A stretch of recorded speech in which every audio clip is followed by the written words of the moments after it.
कहानी है रामनगर नाम के गांव की, जहां की पुलिस स्टेशन में एक नए हवलदार की पोस्टिंग हुई थी। उसका नाम राजा था और वो बहुत मिलनसार इंसान था। उसने बहुत जल्दी गांव वालों से बॉन्ड बना लिया था।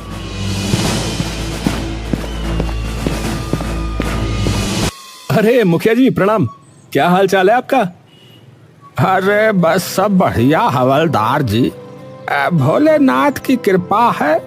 वैसे भी सावन के महीने में हम थोड़े ज्यादा ही प्रसन्न रहते हैं। अरे ये बात तो सही कही आपने, सावन का महीना सबसे अलग होता है। चारों तरफ हरियाली और भोलेनाथ की भक्ति, ऐसे में जो दिन कटते हैं उसका कोई जोड़ ही नहीं है। बिल्कुल सही कहा हवलदार साहब। अरे मेरा नाम राजा है मुखिया जी, आप हवलदार क्यों कहते रहते हैं हमेशा? अरे तो मेरा नाम भी रामलाल है, लेकिन आप भी तो हमें मुखिया मुखिया कहते रहते हैं कि नहीं? ओहो, तो आप बदला ले रहे हैं? अरे नहीं नहीं, ऐसी बात नहीं है। हम बदला नहीं, मौज लेते हैं, मौज है।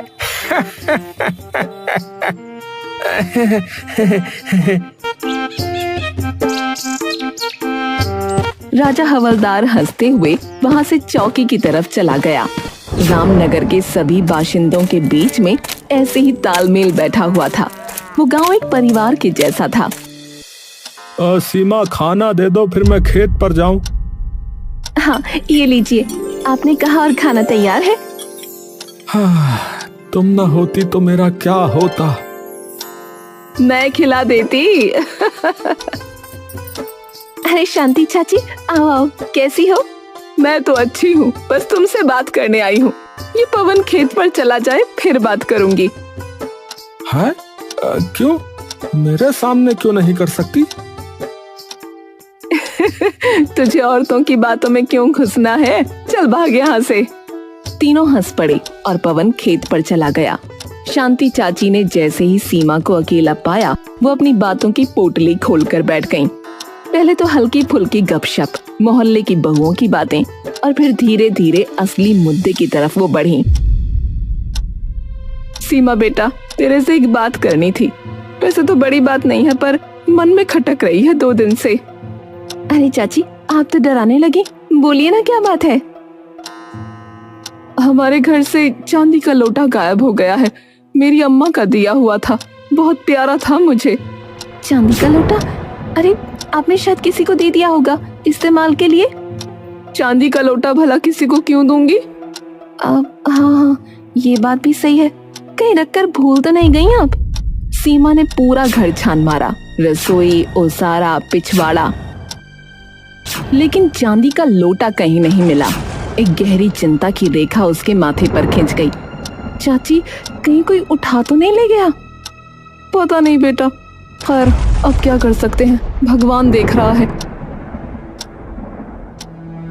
सीमा चुप रह गई, लेकिन तभी उसे कुछ और याद आया। उसकी भी कुछ चीजें गायब थीं। अरे चाची, एक बात बताऊं, परसों से मेरी एक जोड़ी पायल भी नहीं मिल रही है। क्या? ये तो बहुत अजीब बात है।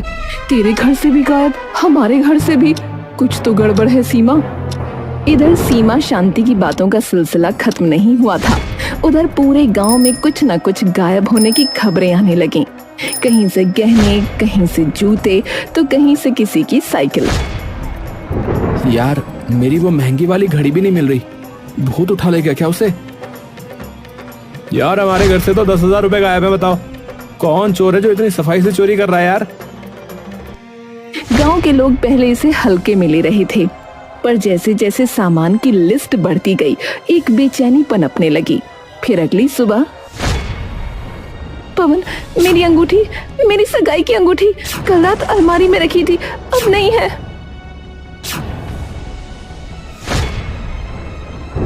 अरे अरे ये क्या मजाक है? यहाँ तो सचमुच नहीं है। सीमा, किसी ने चोरी की है।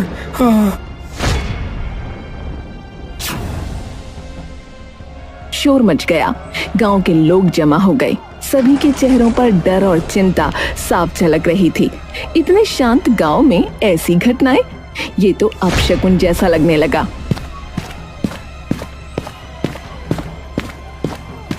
अरे क्या हुआ? किसने शोर मचाया हुआ भाई? राजा भैया, मेरी बीबी की जो है अंगूठी चोरी हो गई है। अलमारी में रखी थी पर अब नहीं है। हमारे गांव में ये क्या हो रहा है?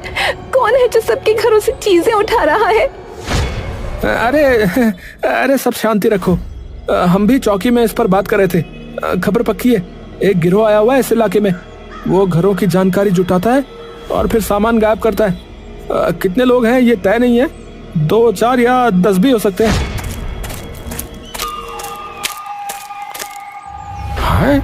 अरे हमारे गांव में तो कभी ताला भी नहीं लगता था दरवाजों पर, अब तो दिन में भी डर लगने लगा है भाई। अब से सब सतर्क रहें और जो भी बाहर का आदमी दिखे उसकी खबर मुझे दो। और हाँ, मैं आपकी अंगूठी की तलाशी में लग रहा हूँ। गांव में सनसनी फैल गई। जिस गांव में पहले गली की बकरी भी गुम हो जाती थी तो ढोल बज जाता था, अब वहां चोरी की घटनाएं आम हो रही थीं। फिर अगले दिन अरे अरे किसने तो मेरी बाइक ही गायब कर दी। रात में बरामदे में खड़ी थी, सुबह देखा तो नहीं है।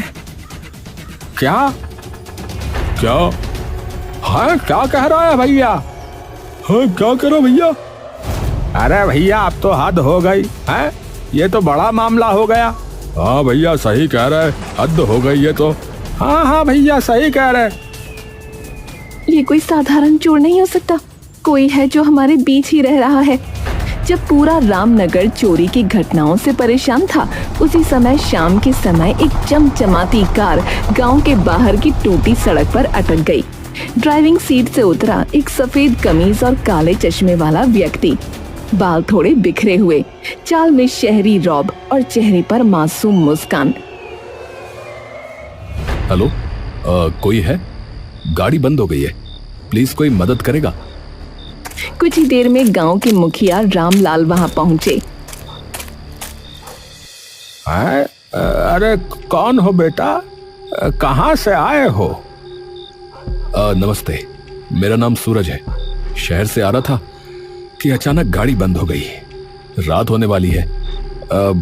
आप बुरा ना माने तो मैं क्या एक रात यहाँ रुक सकता हूँ? तो मुसाफिर हो, ठीक है, पर गांव में थोड़ा जो है हंगामा चल रहा है, ध्यान रखना है। आप चिंता ना करें, मैं एकदम शरीफ और सीधा इंसान हूँ, किसी को परेशानी नहीं होगी।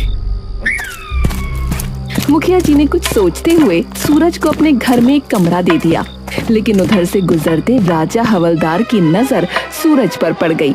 वो मुखिया के पास गया और बोला, मुखिया जी ये कौन है? अरे है कोई मुसाफिर, सूरज नाम बता रहा है। कह रहा है कि गाड़ी खराब हो गई, एक रात के लिए रुकने को कहा है। सावधान रहिएगा। है जब से चोरी शुरू हुई है तब से कोई नया आदमी गांव में नहीं आया था, अब आया है, इस पर नजर रखिएगा। हाँ समझ गया, अब ये मेरी नजर में है। सूरज मुखिया जी के घर में रुक गया, लेकिन अगली सुबह अपनी कार ठीक कराने की बजाय गांव में इत्मीनान से घूम रहा था। न हाथ में कोई औजार, न गाड़ी की फिक्र, जैसे वो गांव का सैलानी हो, न कि कोई राह भटका यात्री। अरे देखा, वो सूरज यार, ये वही मुसाफिर है जो मुखिया जी के यहाँ पर रुका हुआ है। ऐसे घूम रहा है जैसे नानी के घर आया हो। इसको कोई जल्दी नहीं है कार ठीक करवाने की, अजीब है। खबर आई कि बीती रात एक घर से मोबाइल चोरी हो गया। है? किसका मोबाइल गया? अरे मेरा, अरे चार्ज पर लगाया था, सोचा था कि रात को जो है चुनिया से बात करूंगा, लेकिन सुबह देखा तो गायब मिला भैया। अरे बेटा सूरज, तुम गांव में ऐसे मस्ती से क्यों घूम रहे हो भाई? तुम्हारी गाड़ी कब ठीक होगी? अरे मुखिया जी, पहली बार किसी गांव में आया हूं, थोड़ा एक्सप्लोर करना चाहता हूं। बहुत सुंदर गांव है आपका, शांति, हरियाली और हाँ, अपनापन भी। सुंदर तो है, पर तुम जो है अपनी गाड़ी पर ध्यान दो, वो ज्यादा जरूरी है। सूरज ने मुस्कुराते हुए सिर हिलाया, लेकिन गांव के लोगों की आंखों में अब संदेह गहरा होने लगा था। और फिर रात के समय चौपाल पर पता नहीं क्या हो रहा है यहाँ पर। चौकी में भी यही बात चल रही है, लेकिन कोई सबूत ही नहीं मिलता। बेटा जल्दी कुछ करो। किस बात की चर्चा हो रही है? आप लोग इतने तनाव में क्यों हैं? अरे तुम्हें नहीं पता है, गांव में एक के बाद एक चोरी हो रही है, चप्पल से लेके मोबाइल तक, और अब तो अंगूठी और बाइक भी। ओहो, बहुत बुरा हुआ। तो फिर जल्दी ही मुझे यहां से निकल जाना चाहिए। मैं आज ही मैकेनिक ढूंढता हूं। पर उस दिन भी सूरज ने ना तो किसी मैकेनिक से बात की और ना ही खुद गाड़ी खोलने की कोशिश की। वो बस मुस्कुराता रहा, टहलता रहा। फिर उसी रात पवन को नींद नहीं आ रही थी, उसे कुछ बेचैनी सी हो रही थी। तभी उसने देखा कि कोई एक परछाई गलियों में घूम रही है। अरे ये कौन है? इतनी रात गए। पवन ने चप्पलें पहनी और चुपचाप उसका पीछा किया। परछाई ने मोड़ लिया। पवन ने आंखें गड़ा दी। सूरज? वो सूरज ही था, मुसाफिर जो अब गांव की गलियों में रातों में भटकता रहता था। पवन ने कुछ नहीं कहा, बस वापस लौट आया। और सुबह होते ही राजा से मिलने पहुंचा। राजा भैया, मैंने जो है सूरज को रात में गलियों में घूमते हुए देखा। हाँ, जरूर कोई गड़बड़ है। हाँ। मैं भी जागा हुआ था कल रात। मैंने उसे पेड़ पर चढ़ते हुए देखा। सोच रहा था कि देखूं वो कर क्या रहा है, पर कुछ समझ में नहीं आया। राजा और पवन अब सीरियस हो चुके थे। गांव में सूरज के रहस्य को सुलझाना जरूरी हो गया था। बस अब बहुत हो गया, चलो उसकी गाड़ी चेक करते हैं।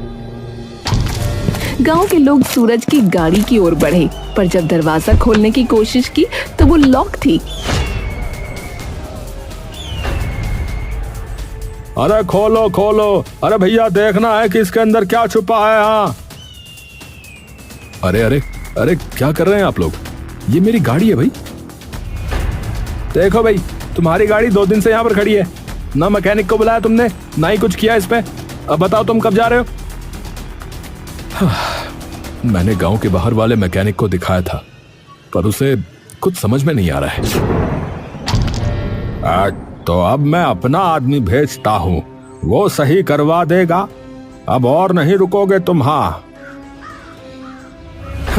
ठीक है, बस एक रात और, सुबह निकल जाऊंगा। ठीक है।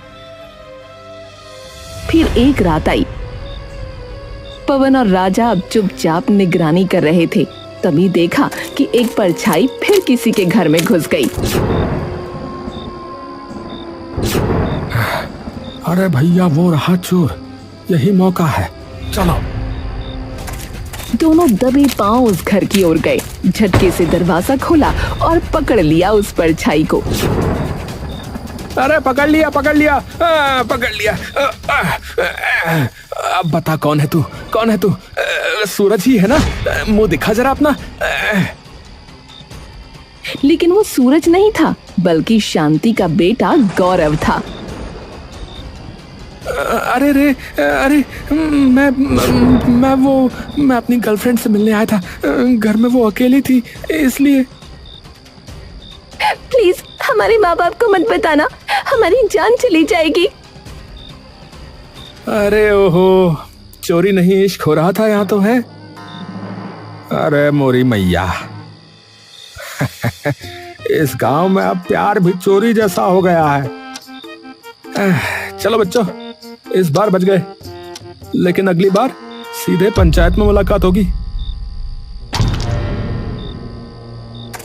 पवन और राजा उस मोहब्बत की गलती वाले घर से हंसते हुए बाहर निकले ही थे कि अचानक राजा की नजर एक खंभे की ओर गई। चौंक कर उसने पवन की बाह पकड़ी। अरे पवन, वो देख, खंभे पर फिर वही। अबे सूरज कहीं के, अरे ये फिर चढ़ गया। अबे ओ मुसाफिर, नीचे उतर। सूरज सकपकाया, जैसे चोर रंगे हाथ पकड़ा गया हो। फौरन नीचे उतरा। अबे कभी पेड़ पे कभी खंबे पे, हैं? क्या खोज रहे हो ऊपर ऊपर, हैं? अरे कुछ नहीं, वो क्या है ना कि नींद नहीं आती तो बस ऐसे ही टहलता रहता हूँ, और थोड़ी ऊंचाई से गांव को देखना बड़ा अच्छा लगता है मुझे। है? रात में पेड़ों पर चढ़ाई? ये कोई योग साधना चल रही है क्या? बस बहुत हो गया, चलो मुखिया जी के पास चलो। दोनों से लेकर मुखिया के पास पहुंचे। मुखिया जी, ये जो आपके यहाँ रुका है, आपको पता भी नहीं चलता कि ये कब घर से गायब हो जाता है। अभी खंबे पे था, कल पेड़ पे था। अब जो है इसे घर में बंद करके रखिए। हाँ, जब तक इसकी गाड़ी ठीक ना हो जाए ये बाहर नहीं निकलेगा। ठीक है, जब तक गाड़ी सही नहीं होती ये मेरे घर में ही रहेगा। राजा और पवन जाने को ही थे कि राजा एकदम से रुक गया। रुको, मुझे अब इस मुसाफिर पर एक कौड़ी का भी भरोसा नहीं रहा, और मुझे लगता है कि इसकी गाड़ी भी एकदम सही है। चलो देख लेते हैं। सूरज के चेहरे पर हल्की घबराहट थी। राजा और पवन उसके साथ गाड़ी के पास पहुंचे। सुबह लगभग हो चुकी थी। हाँ भाई, चाबी निकालो और चलाओ इसे। पर मैंने बताया था ना कि अरे भाई चलाओ इसे। राजा ने चाबी घुमाई और इंजन एक झटके में स्टार्ट हो गया। देखा, अरे हम नहीं कह रहे थे, इसकी गाड़ी एकदम सही है। अब पुलिस आएगी और तेरा तमाशा यहीं खत्म होगा। अरे रुको रुको भाई, सिर्फ इतना ही काफी नहीं है इसे चोर साबित करने के लिए। मैं कहता हूँ कि एक दिन और रुक के देखना चाहिए। अगर ये चोर नहीं निकला तो हमारा गांव बदनाम हो जाएगा। मैं चोर हूं ही नहीं, चाहो तो मेरी तलाशी ले लो भाई। अरे तो चुप रह। और मुखिया जी, ये आदमी यहाँ झूठ बोल रहा है। गाड़ी ठीक है फिर भी ठहरा हुआ है, ये चोरी से कम नहीं है। तभी भीड़ जमा हो गई। गांव वाले आ गए। सबकी आंखों में सवाल थे। तभी सूरज ने एक अजब बात कही। वैसे इतनी चोरियां हुई, लेकिन राजा जी के यहाँ कभी कुछ चोरी नहीं हुआ, ऐसा कैसे? अरे हाँ, ये तो अजीब बात है। इसका मतलब? इसका कोई मतलब नहीं है। चोर को अभी मौका नहीं मिला मेरे घर का, और फिर मैं हवलदार हूँ। चोर डर रहा होगा। चोर किसी से नहीं डरते। अरे चुप रहो, एक हवलदार पर इल्जाम लगाते हो। अब देखो मैं क्या करता हूँ। राजा ने सूरज के हाथ में हथकड़ी डाल दी। एक पुलिस वाले पर उंगली उठाने के जुर्म में मैं तुझे गिरफ्तार करता हूँ। हाँ तो सुनो, असली गिरफ्तारी अब होगी। मैंने पुलिस को पहले ही बुला लिया है। सायरन की आवाज आई। पुलिस जीप गांव में घुसी। गांव वाले चौंक गए। सूरज ने जेब से मोबाइल निकाला और एक वीडियो चलाया, जिसमें साफ साफ राजा चोरी करते हुए नजर आ रहा था। अरे ये तो पर गांव में सीसीटीवी कहाँ? वही तो, जहां सीसीटीवी नहीं होता वहीं लगाना पड़ता है। मैं जब पेड़ पर चढ़ा था और खंभे पर, तो वहां कैमरे फिट कर रहा था, समझा? भगवान, ये क्या कह रहा है? अरे मोरी मैया, ये क्या कह रहा है भैया? अरे दैया, जे का हो गया भैया? ये सुनकर राजा को गुस्सा आ गया और वो मुखिया से लड़ने लगा। ये खुराफाती मुसाफिर इतने दिन से आपके घर में है और आपको खबर ही नहीं हुई? देखो भाई, इस मुसाफिर को जो है मैंने ही बुलाया था, और बात दरअसल ये है कि ये क्राइम ब्रांच से एक अंडर कवर अफसर हैं। क्या कहा? अफसर? धोखा? अरे धोखा नहीं, चाल थी। धोखा तो तुमने दिया हमें, क्योंकि तुम कोई हवलदार नहीं, चोर हो। है? क्या कहा? क्या करा भैया मुखिया जी? ए भैया, मुखिया क्या कह रहा भैया?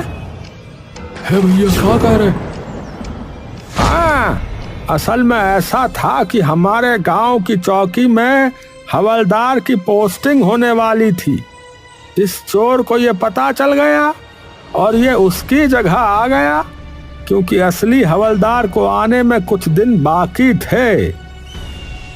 हाँ, जब मुझे इस पर शक हुआ तो मैंने सबसे पहले इसका ही बायोडेटा निकाला। तब पता चला कि राजा नाम का तो कोई हवलदार आना ही नहीं था यहाँ पर। असली हवलदार ये है मिस्टर पांडे, जो आज ही आए हैं। नमस्ते जी, नमस्ते। राजा ने भागने की कोशिश की, लेकिन पुलिस ने उसे पकड़कर हथकड़ी लगा दी। माफ कर दो, मुझसे गलती हो गई। मेरे ऊपर बहुत कर्जा हो गया था, इसीलिए ये करना पड़ा। अरे गलती? अरे भैया, हमें लूट लिया और कह रहे हो गलती? अरे शर्म करो भैया, शर्म करो। अरे भैया, कौन सी गलती, कैसी गलती है, क्या कह रहे हो तुम? साले कूट देंगे बता रहे। तलाशी लो, राजा के घर की तलाशी लो। राजा के घर से चोरी का सारा सामान मिल गया। कुछ चीजें उसने बेच दी थीं, उसके लिए जुर्माना लगाया गया। सूरज ने हर एक पीड़ित को उनका सामान लौटाया। हम सब सूरज जी के आभारी हैं। बिल्कुल, मुसाफिर बनकर आए और रक्षक बन गए। हम सोच भी नहीं सकते थे कि राजा ही चोर निकलेगा। धोखा देने वाला चाहे कोई भी हो, उसका अंत यही होता है।